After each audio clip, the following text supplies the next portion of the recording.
हमारा देश 1857 के क्रांति के समय ही आज़ाद हो जाता, लेकिन बहुत सारे ऐसे कारण रहा जिसकी वजह से 1857 की क्रांति के दौरान ही हमारा देश आज़ाद होता, लेकिन नहीं हो पाया। लेकिन इसके पीछे मैं एक ही वजह मानता हूँ, चाहे इतिहासकारों ने चाहे जितने भी सारे वजह बतावे, लेकिन मैं एक ही वजह बताता हूँ। 1857 के समय ही हमारा देश आज़ाद हो जाता यदि लोगों में, हमारे देश के लोगों में अगर राष्ट्रभक्ति की अगर भावना रहती, देशभक्ति की भावना रहती, राष्ट्रवाद की भावना होती ना, तो 15 अगस्त 1947 को नहीं बल्कि 1857 को हम लोग देश की आज़ादी को मना रहे होते। लेकिन राष्ट्रवाद की भावना नहीं थी।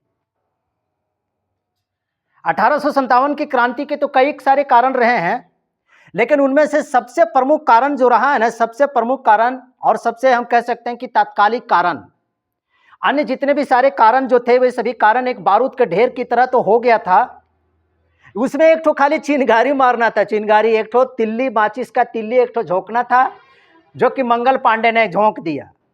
अब कैसे कैसे झोंका और कैसे 1857 की क्रांति भड़क गया, आइए आपको हम बताते हैं। तात्कालिक कारण में जो चर्बी वाला जो कारतूस जो था भैया, चर्बी वाला कारतूस, वह सबसे बड़ा कारण बना। कौन सा? चर्बी वाला कारतूस। बात कुछ इस प्रकार से हुई कि एक भारतीय अधिकारी, एक सैनिक, अचानक क्या हुआ, जहां पर इनफील्ड राइफल बनाया जाता था, जहां पर चर्बी वाली कारतूस बनाई जाती थी, वहां पर वो अचानक घुस गया। अब अचानक घुस गया तो उसमें देखा कि रे, इधर गाय कटल है, इधर सुअर कटल है, ये मामला क्या है भैया? ढेरी सारी गाय कटल था, ढेरी सारे सुअर कटल था। अब देखा कि इसमें री चोट्टा लोग, ये तो गाय और सुअर की चर्बी लोग क्या कर रहा है।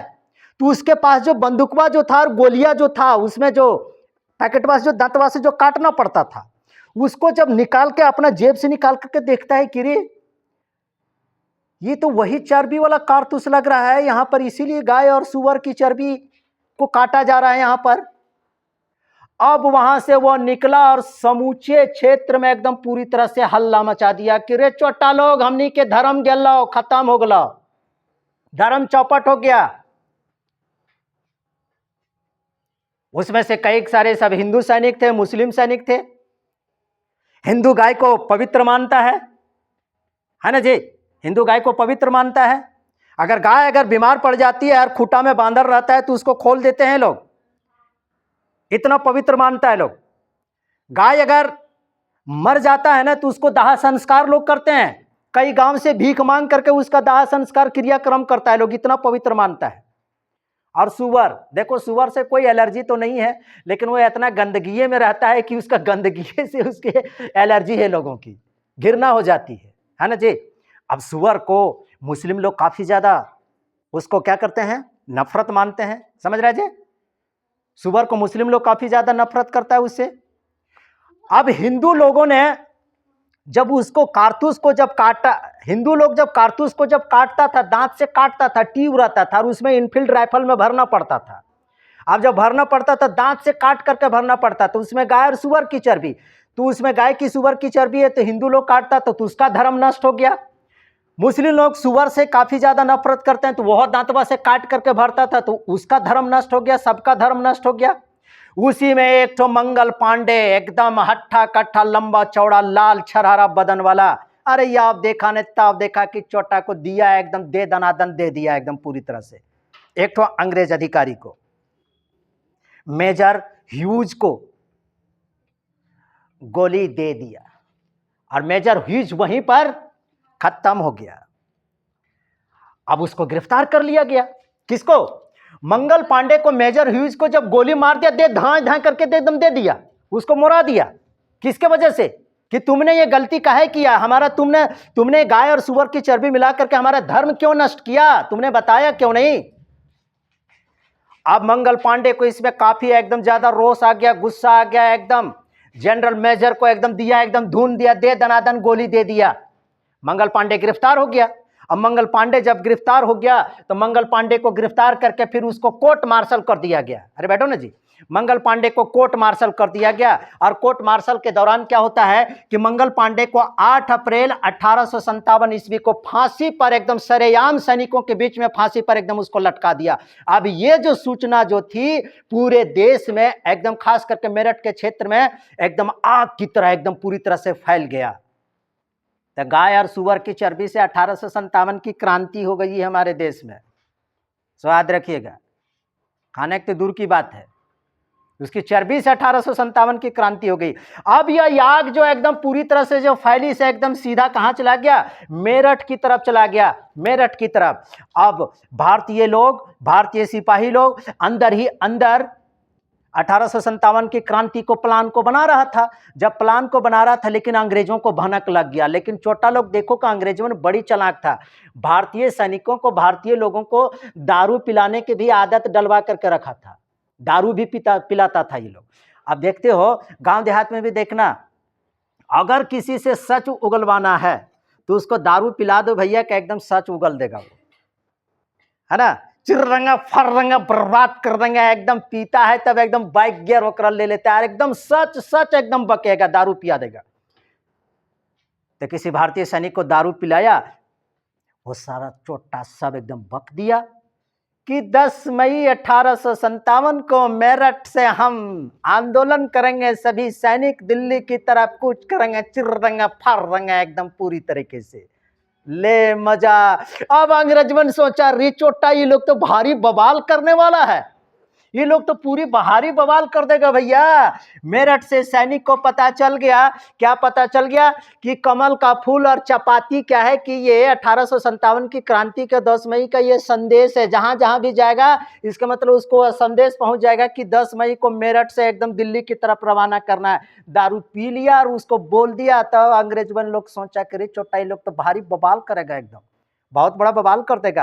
अंग्रेजों ने क्या किया, एकदम पूरी तरह से सैनिकों को एकदम तितर बितर कर दिया। कुछ रेजिमेंट को बिहार की तरफ भेज दिया, कुछ गांव की तरफ भेज दिया, कुछ शहर की तरफ भेज दिया, ताकि एकजुट जब सैनिक लोग न रहे और आंदोलन न कर सके। इस प्रकार से इन लोगों ने क्या किया, मंगल पांडे जो था वह 34वीं रेजिमेंट के, बंगाल के 34वीं रेजिमेंट का एक सैनिक था, जो पहले इनफील्ड राइफल में उसमें कारतूस डाल करके उसको फायर करना पड़ता था। इसके वजह से तात्कालिक कारण जो हुआ ना, इसमें देखिए, इसमें जितना भी सारा जो 1857 की क्रांति का बहुत सारा कारण है। इसमें 1857 की क्रांति में जैसे राजनीतिक कारण के अंतर्गत क्या है कि सहायक संधि है, हड़प नीति है, लॉ डलहौजी की ये हड़प नीति है, ये भी एक तो कारण बना था। आर्थिक कारण है, सामाजिक कारण है, धार्मिक कारण है, इस सैनिक कारण है, ये बहुत सारा कारण था। लेकिन ये सभी कारण क्या था, ये सभी कारण जो था एक कारण का ढेर बन गया था। मतलब समझ लीजिए कि बारूद का ढेर बन गया था, और उस बारूद के ढेर में तात्कालिक कारण अर्थात चर्बी वाला कारतूस उसमें क्या कर दिया, उसमें फूंक मार दिया, अर्थात चिंगारी डाल दिया, ले भड़क गया एकदम पूरी 1857 की क्रांति पूरी तरह से एकदम तबाह हो गया। एकदम अंग्रेजों को एकदम इसमें कूच कूच करके एकदम मारा था, भारतीय लोगों ने कूच कूच करके मारा था। हालांकि इतना जान लीजिए कि 1857 की क्रांति के समय ही हमारा देश आजाद हो गया रहता, लेकिन चोट्टा भारतीय लोगों ने, भारतीय राजवाड़ों ने भारतीय सैनिकों को साथ नहीं दिया।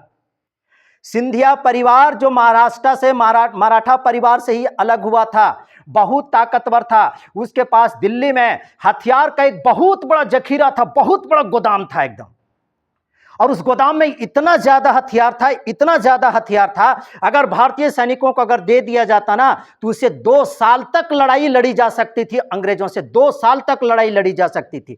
इतना बड़ा गोदाम में हथियार भरा हुआ था, लेकिन छोटा सिंधिया लोगों ने भी भारतीय सैनिकों को साथ नहीं दिया, और अंग्रेजों ने भारतीय सैनिकों की कमजोरी को पकड़ लिया कि एकर पास तो कितना है भैया, कितना एकर पास हथियारे है, जो टांगले है वहन है, 2-4 गो 10 गो ओकरा में गोली होगा, वो लोग फायर कर देगा, उसके बाद खत्म हो जाएगा।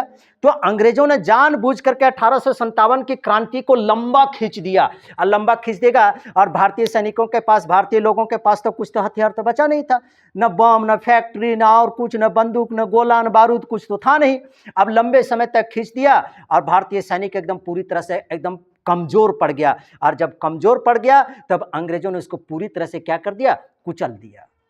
क्या था हथियार उस वक्त हम लोगों के पास, यही मुसल, डब्बू, छोलनी, टांगी, भाला, फरसा।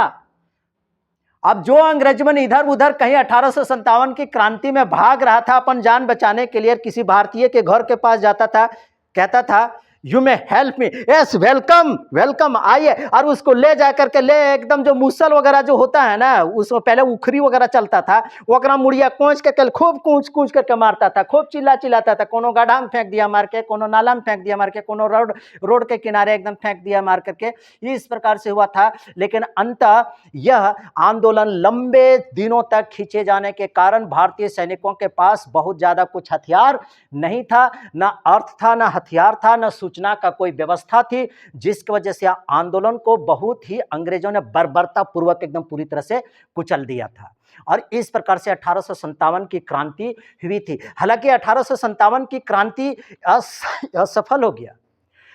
यह सफल होने के पीछे भी कई सारे कारण हैं, असफल होने के पीछे भी क्या क्या कारण है कि जितने भी 1857 की क्रांति में जितने भी सारे लोग जो नेतृत्व जो कर रहा था ना, वे सब अपन अपन स्वार्थ में लोग सब जुड़ा, अपन अपन स्वार्थ में लोग डूबा हुआ था। जैसे हम कुछ उदाहरण बताते हैं, जैसे कानपुर में 1857 की क्रांति का नेतृत्व नाना साहब कर रहे थे।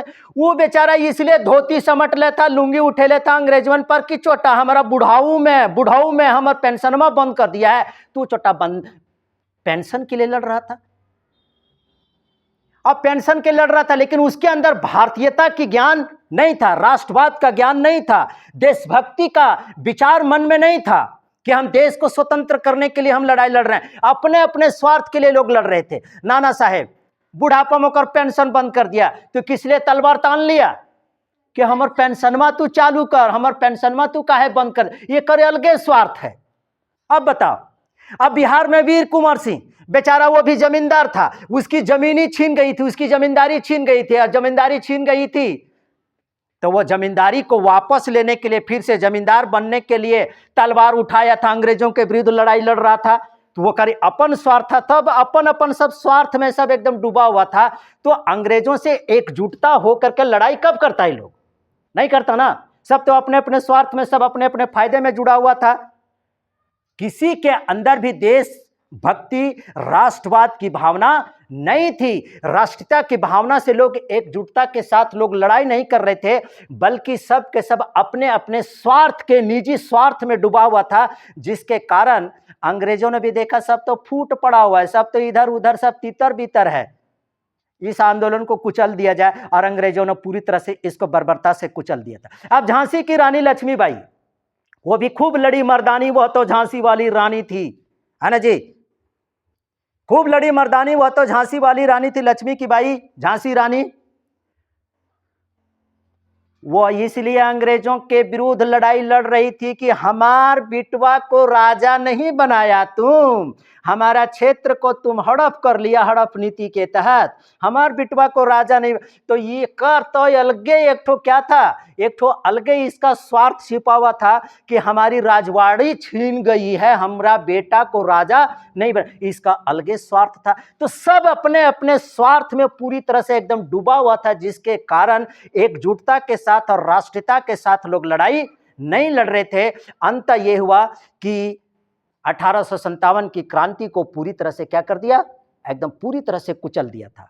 अब दिल्ली में बहादुर शाह जफर बुढ़ऊ वो कर अलगे फटानी, वो कर अलगे कहना था कि बक्सर के युद्ध में हमारे परदादा से इलाहाबाद का युद्ध किया और इलाहाबाद का संधि किया तुम, इसका अलगे एक ठो था नखड़ा। ये अपन स्वार्थ में डूबा हुआ था, अपन स्वार्थ में डूबा हुआ था। तो अपने स्वार्थ में डूबे होने के कारण किसी के अंदर राष्ट्रीयता की भावना नहीं थी, देशभक्ति की भावना नहीं थी। और एक ठो और लखनऊ में बेगम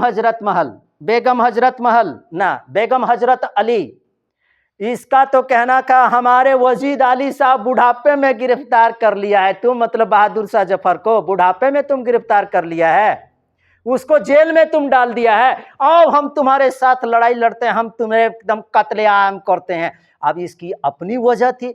तो कुल मिलाकर के जितने भी सारे नेतृत्व करता थे, चाहे कानपुर में, चाहे बिहार में, चाहे झांसी में, चाहे दिल्ली में, चाहे लखनऊ में जितने भी सारे लोग जो 1857 की क्रांति का जो नेतृत्व जो कर रहा था, वे सब के सब अपने अपने निजी स्वार्थ में डूबा हुआ था। किसी के अंदर देशभक्ति की भावना नहीं थी, किसी के अंदर राष्ट्रवाद की भावना नहीं थी, किसी के अंदर देश प्रेम की भावना नहीं थी, जिसके वजह से एकजुटता के साथ अंग्रेजों के साथ इन लोगों ने लड़ाई नहीं लड़ सका। और परिणाम यह हो गया कि 1857 की क्रांति में भारतीय सैनिकों को मुंह की खानी पड़ी और हमारा देश आजाद होते होते बच गया था। लेकिन एक नेशनल फ्रीडम फाइटर ने एक बात कहा था, उन्होंने एक बात कही थी कि 1857 की क्रांति को किसी ने सिपाही विद्रोह कहा था, तो किसी ने अचानक भड़का हुआ विद्रोह कहा था, तो किसी ने सिपाहियों में असंतोष का विद्रोह कहा था, तो किसी ने कहा कि किसानों का असंतोष का यह विद्रोह था। लेकिन एकमात्र बीडी सावरकर, विनायक दामोदर सावरकर एक से व्यक्ति थे जिन्होंने कहा था कि यह भारत के लिए प्रथम स्वतंत्रता संग्राम है, और किसी ने इसके बारे में नहीं सोचा था, किसी ने नहीं सोचा था, क्योंकि उस वक्त राष्ट्रवाद की भावना किसी के अंदर नहीं थी, किसी के अंदर। अगर राष्ट्रवाद की भावना अगर होती ना, सचमुच में हमारा देश 90 वर्ष पहले आजाद हो जाता, और हम लोग आजादी का जश्न 1857 से ही मनाना शुरू कर देते, न कि 15 अगस्त 1947 को मनाना शुरू करते। इसलिए बहुत सारे वजह हैं, लेकिन राष्ट्रवाद की भावना नहीं होने के कारण हम लोग लंबे समय तक, अगले लगभग 90 साल तक हम लोग फिर से गुलाम बने रहे। और देश आजाद उस दिन हुआ, मैं सीधा कहता हूं, जिस दिन भारतीयों में भारतीयता का ज्ञान हो गया, जिस दिन भारतीय में राष्ट्रवाद का प्रेम जग गया, जिस दिन लोगों में देशभक्ति की भावना जग गई, जिस दिन लोगों में राष्ट्रीयता की भावना जग गई, उसी दिन अंग्रेजों को यहां से छोड़ करके भागना पड़ा। ये मत समझना कि चरखा ने मुझे आजादी दिलाई है, समझे? ये मत समझना कि चरखा ने मुझे आजादी दिलाई है।